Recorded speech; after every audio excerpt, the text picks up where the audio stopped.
This is Refractions with Harper P. Gentry. I grew up on Tennessee Williams, suddenly last summer. Years later, I found the house, the garden room, was real.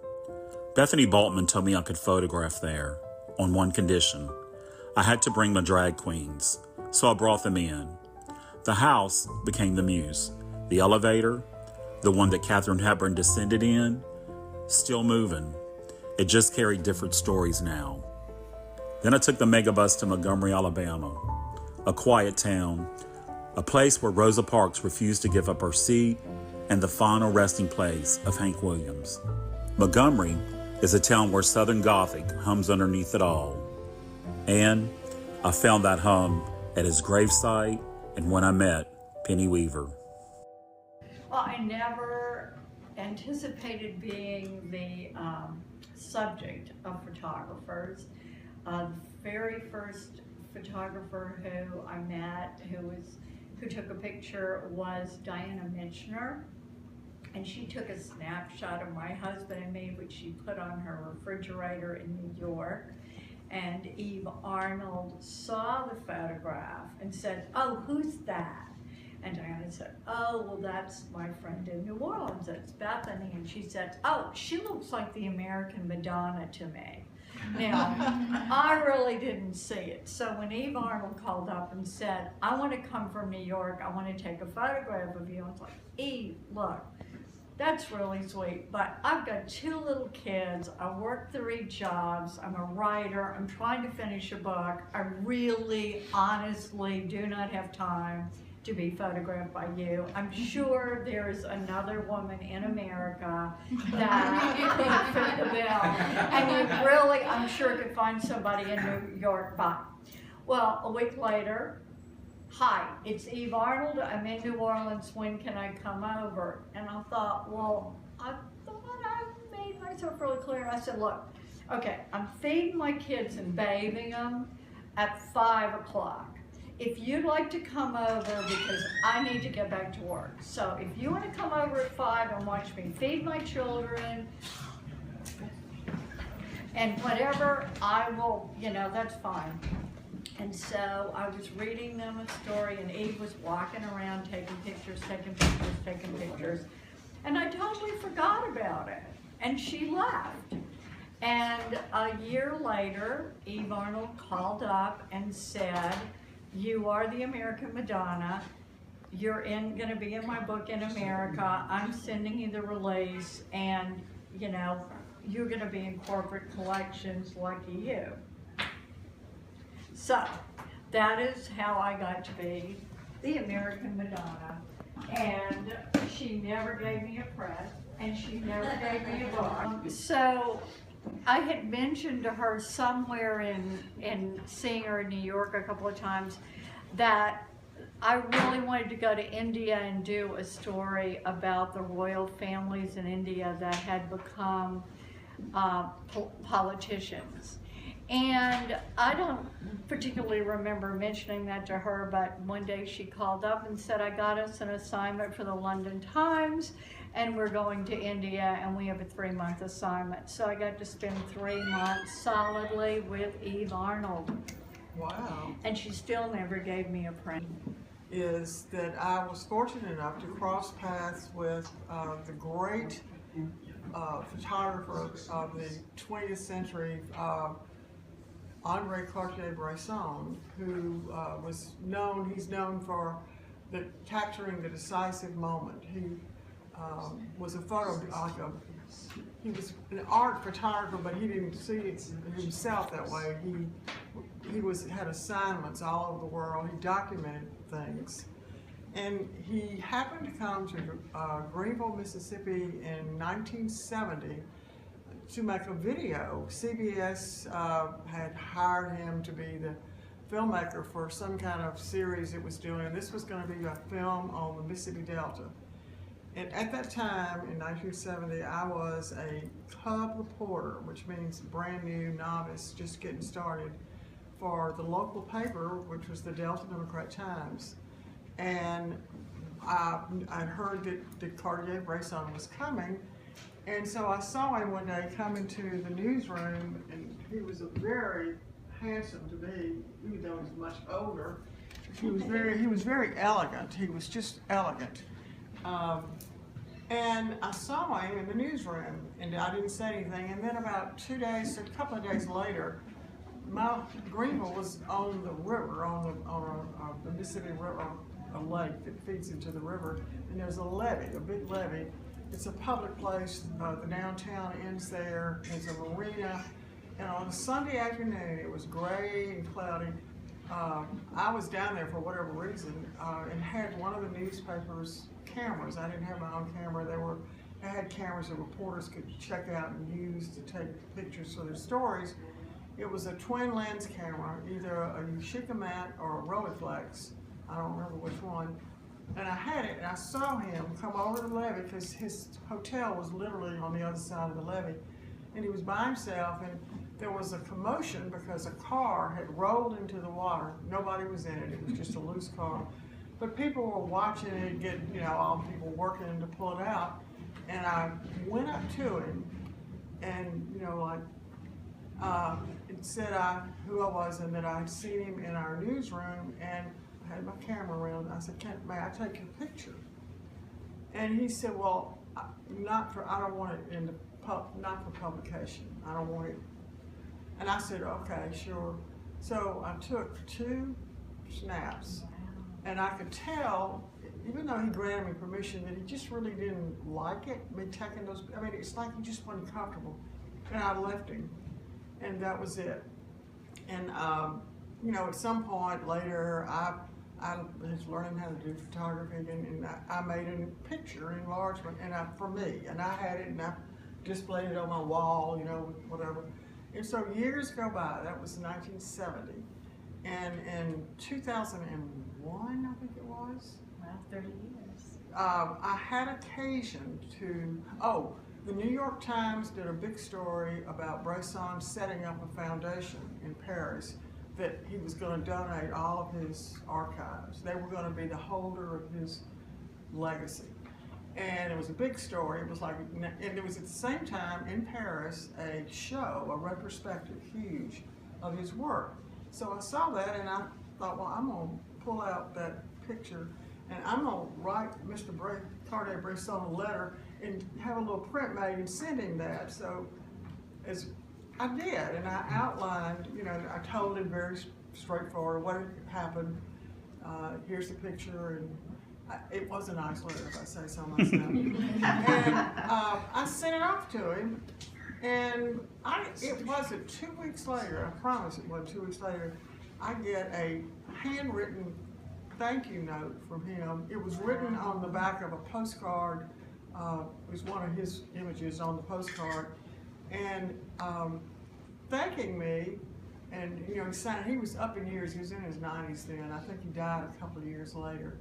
And he had his wife or somebody put it in an envelope and mail it. And it's like I was just stunned that he would take the time to write. I mean, it didn't take him. It was just a short note, but it was very fulfilling. Absolutely. And anyway, that was kind of like, being a big fan. It's like I felt like it was sort of the highlight of my life. Yes. I had taken the picture and then had reached out, and he had just been, he clearly was a man of great character, that he would take the time. It's like, your Eve Arnold, you graciously let her take it, but the very thing that she didn't even give you a print.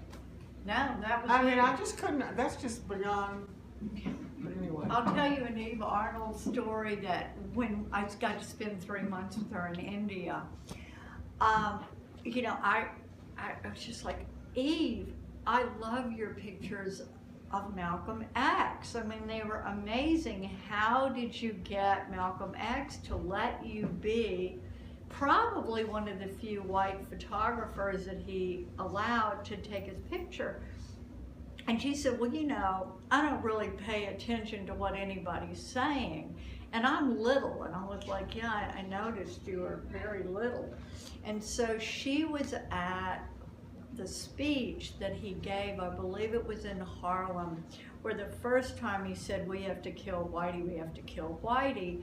And so all of the male tall photographers who were in the front left. And she'd been working her way up, working her way up, working her way up, and suddenly she had a clear path and she got right underneath of him. And he wasn't even on a very high stage, and she just got right under him and just started taking pictures. And he stopped and he leaned down and he said, who are you? Like, you know, like, what's going on with you? And she said, look, you really need to go back to that talk. You don't need to be distracted because I can't take your picture when you're talking to me. So he said, well, I don't know who you are, but you know, anytime you tell my guys and you're perfectly welcome. But she had no idea what he said. You know, it's so funny that you mentioned that, because I literally just ordered and I've gotten it. It's Aperture has like a sale, small print sale, and you can buy it for, you know, they have, and I bought an Eve Arnold picture of Malcolm X. Oh, that's so funny. I got it. Wow. I just got it like 2 weeks ago. It's a Christmas present for a friend of mine in Montgomery. I cannot believe that's so funny. It's a pose. It's like, I think this was a pose picture because he's like it's a profile. It's just, he's looking really sharp. Mm-hmm. But I just can't believe all this coincidence. I know, it's really funny. Small world category. Which is why when I met the wonderful Herman Leonard at the Ken Burns Jazz Book Party, and the first time he met me, he said, I'd really like to take your photograph. And I thought, not again, no. You know, like, I want to be your best friend. I think you're super cool. I love his pictures, particularly of Billie Holiday. But no, I mean, like, why would you want to take a picture of me? You photograph Louis Armstrong, you photograph Billie Holiday. I mean, like, you don't want to photograph me. So I really liked him and went out to dinner with him a couple of times. And so about 2 years later, we're at this party after Jazz Fest, no makeup on, been out in the sun, and I'm eating crawfish. And I'm at a table eating crawfish. And Herman Leonard comes and sits right over there. And I'm just busy eating crawfish. And he said, you know, I have to say that in all my years as a photographer, I've never had anybody be so dismissive of me as you have been, and I find it honestly pretty offensive. And the person next to me, who I wasn't paying attention to because I was eating crawfish, says, oh my God, Mr. Leonard, I am so honored. I had no idea that you wanted to photograph me. And I'm sure that it was my agent or somebody, and if I'd known, I would change my schedule to be here. Unfortunately, I'll leave tomorrow, but I'll come back. To which Herman Leonard replied to the person next to me, I'm not speaking to you, I'm speaking to her. And so the shocked face of Liv Tyler stares at me like, you want to photograph her and not me? I mean, the look that she gave me said it all. And I said, believe me, you're probably the most beautiful woman I've ever seen in my life. I don't get it either. I really don't get what he sees. But when those photographs were made, I see what he saw. Yeah. I don't see myself like that, but that's what he saw. And that's why he was a genius, because I could have been a bowl of pears. I mean, it wasn't about me, it was about his vision of what he wanted. And he took the photographs, and then he probably spent more time in the dark room creating the light, because that garden room is a very, very hard room to photograph in, even in black and white. because the light is so difficult. And he had this picture of what he wanted, how he wanted me dressed, and in the garden room. I mean, that he had that vision, and he had pursued it for 3 years, and I just kept brushing him off because I thought, why would you want to do that? Yeah. The other pictures of famous, or some of these people may not be famous to you, but they're kind of well known. This is Julian Bond, who most people know. This was kind of an afterthought. I didn't even list him on that program because this was in 1974 in my dining room in my house in Montgomery, and it's a long story, but that's when I first met him, and I took a couple of snaps of him, and as it turns out, I really have liked this picture over the years. He's a very beautiful, elegant person, and I guess around in the late 80s, 1990, I guess I stopped thinking of him as being a famous person because he became a very close friend because he married one of my best friends, and we spent a lot of time together, and I have lots of snapshots from those later years, but this is the one that when I didn't really know him, I just snapped his picture. And the other famous person, of course, is Rosa Parks, the lady on the right and on the left up there. And the reason and the woman with her is also famous if you study civil rights or Alabama history. Her name is Virginia Durr. And I was friends with Virginia, and that's how I got to be hanging out a little bit with Rosa Parks. And this is an artist who everybody had access to him. You just walk to his door, everybody could walk in. And he only got like famous in the art world later in years, before he died actually. His name is Mose Tolliver. He was called Mose T. And he would sit on his bed with house paint and paint these pictures, and people could walk in and, give him $25 or whatever. But his work hangs in, like Smithsonian. The Ogden Museum has his work.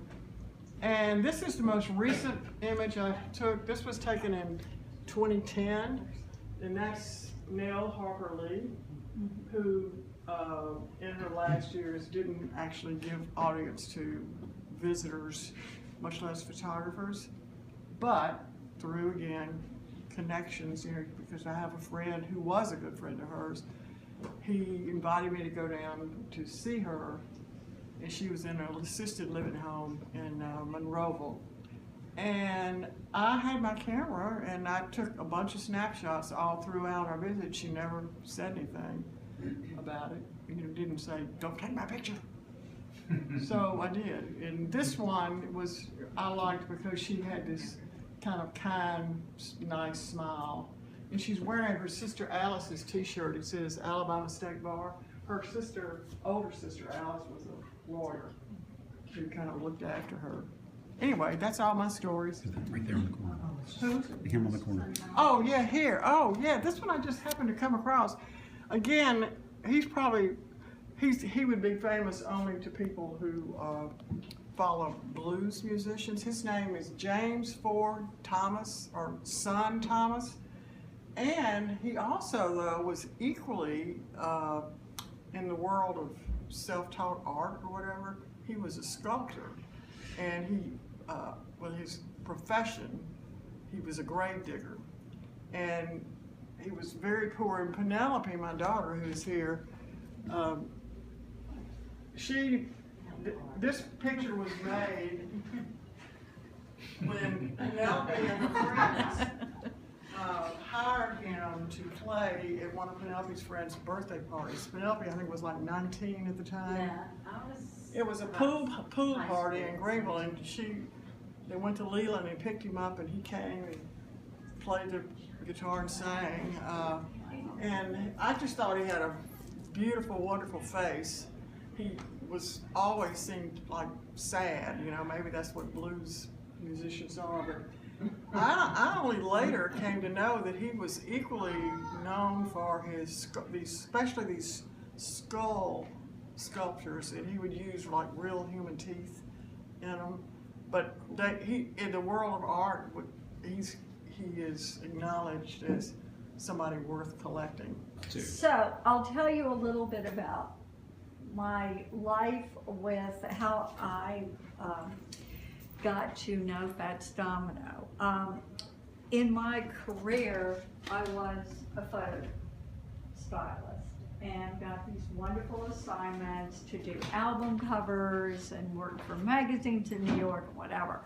So I got this assignment with Cindy Bird, a wonderful local photographer, to go and photograph Fats Domino's Christmas album cover in the middle of August in 1992.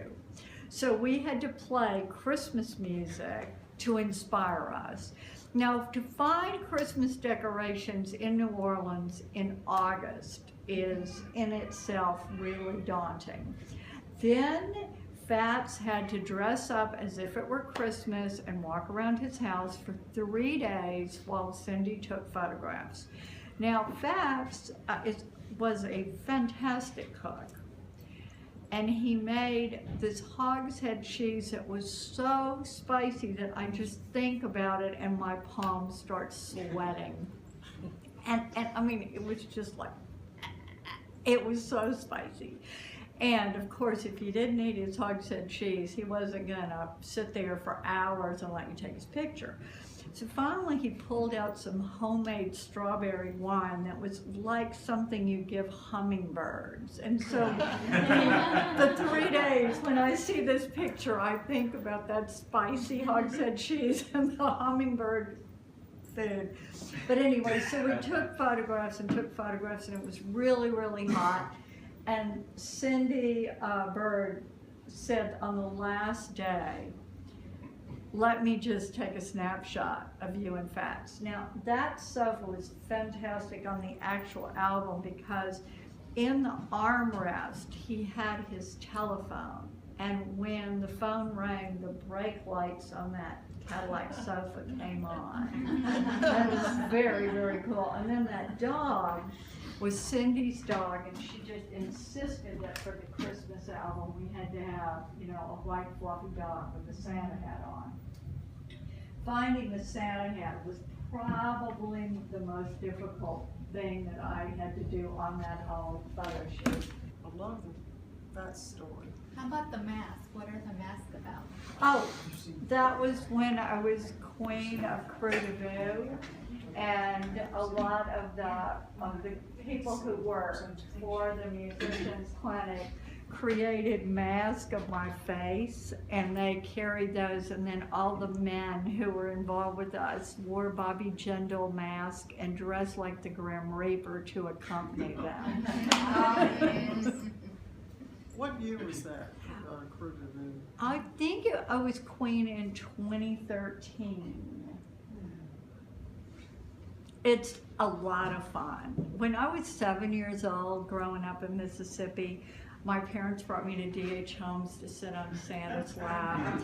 And Santa asked me what I wanted, and I said, "I want to be queen of the French Quarter." And Santa looked kind of amazed, like, "Little girl, that's kind of not what my job is." And so when I was queen of Crew de Vue, as I was coming through the quarter, I thought, "Thank you, Santa." It took a while. So where in Mississippi did you grow up? Natchez. Oh, Natchez. And it was just such an accident. I mean, I should have been born here. I really wanted to be On the born river. here. It's the river connection. I know, but it's not here. No, I know that. But you're here now. But I'm here now. This is Refractions with Harper P. Gentry, a place where we take a closer look at the stories, voices, and moments that shape who we are and who we're becoming.